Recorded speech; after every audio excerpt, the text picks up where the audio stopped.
Okay, June 7th. Got alfalfa over here. Wet spots of the field. Did ladino, white clover. Fescue and ryegrass. We did have to rake this twice. It got really hot on dry. And then we had haziness from forest fires north of here, or maybe from out west. And it was almost like this stuff gathered moisture. So a little bit after 1 in the afternoon, reflipping. Right now it's mainly the grass that has to be flipped. We had double road with the V-rake, and I had Alec go in and pull. You can be real strategic and pull the rows back apart into 2 rows. So we did that. Because for 2 days in a row, I thought we were going to bail 2 days ago. And we couldn't bail. It was unbelievable. Especially after having so much dry weather. And what was something, the humidity was still down around 30% 2 days ago, which is real dry for us. But it was all cloudy. And I would have thought it was like a haze. I would have thought it was 50% humidity. And this is a grass spot again. So I just planted different crops, different part of the fields. If I put alfalfa here, it would winter kill, not handle good. I'm really liking the white clover. So the ladino is the tall version of white clover. Like for forage, for baling and stuff. And there's an intermediate white, and then Dutch white clover is that's the real short stuff for grazing, like in horse pastures. You'll see that. Dutch white. I forget the variety. It's actually a named variety. I did. And I can't remember if I put any red in this or not. Yeah, here's a fescue's coming up. Ryegrass, a little ryegrass. There's an orchard grass. Then you get over here. Yeah, boy, I'm picking rocks up now. The alfalfa's actually drier. I might call him off. I may tell him not to reflip. It's getting late in the day. We started the other morning at 8 in the morning because it's been so dry.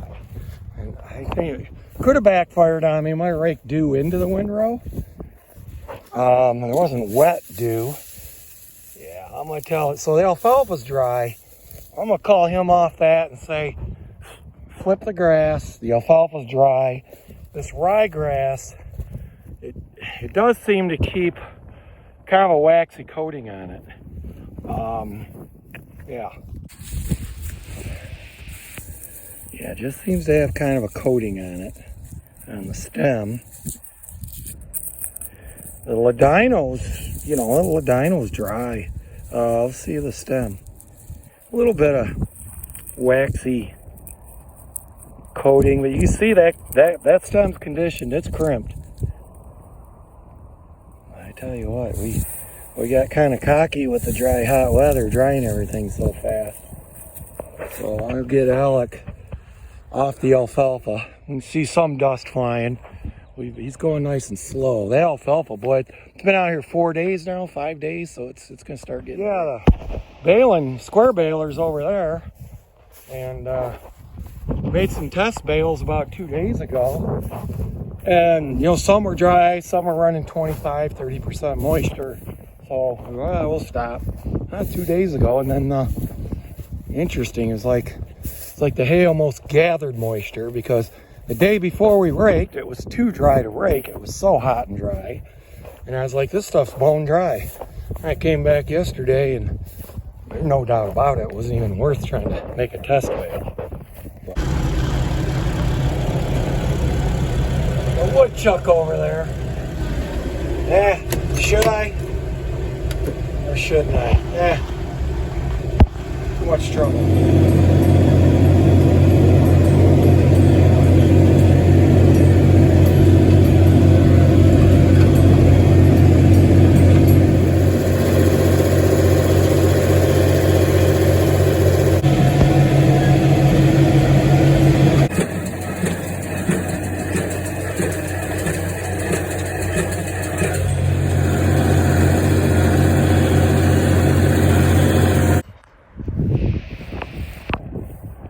I don't know what the deal is about the fans on the knotters. I mean, I'll once in a while when I get off here to empty a wagon, clean out around here, but the only thing I can think of is maybe the case that twine finger return spring and carriage get bound up, but I never see a problem with that. Maybe them, I don't know, the fan's just a marketing gimmick.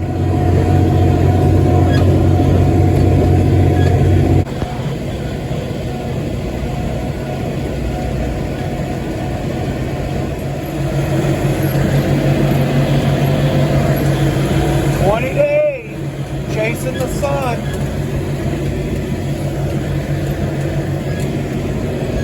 Almost 8 o'clock. I just made this bale. Excuse me. 8.8. Woo! She's a dry. That's a solid bale. Sometimes it's hard to make good bale at 8% moisture, but kind of greener, more immature hay, especially alfalfa, packs good. Trick is high RPMs. Keep everything up at 540, especially in the grass hay. I'll get irregular shaped bales if I'm not really having those RPMs up to get those plunger strokes. All right, time to jump in that tractor and finish up with round baling. This is insurance policy. The round baler's always at the field when I'm square baling. And this is bizarre. I don't know if it's showing up, but they talked about smoke. And we've had a haze the last few days, upper atmosphere from fire. But we actually got, all of a sudden, we got a haze and a smoke down low. And the forecast all of a sudden said for tonight is smoke. This is bizarre. It's like a cloud of smoke moving along the ground. I don't smell it yet, but let me see if I can get a better view of it when we get out in this field. Just smoke all over the place. This is where you can lose a lot of leaves on alfalfa. I slow that. I'm kind of going high speed right now. Not much RPM. Then when you sit and stop and wrap it, I think that's where you lose a lot. Stuff's almost too dry to round. Just idling now. Lots of the lawn. Well, last of the night. Right about 9 o'clock.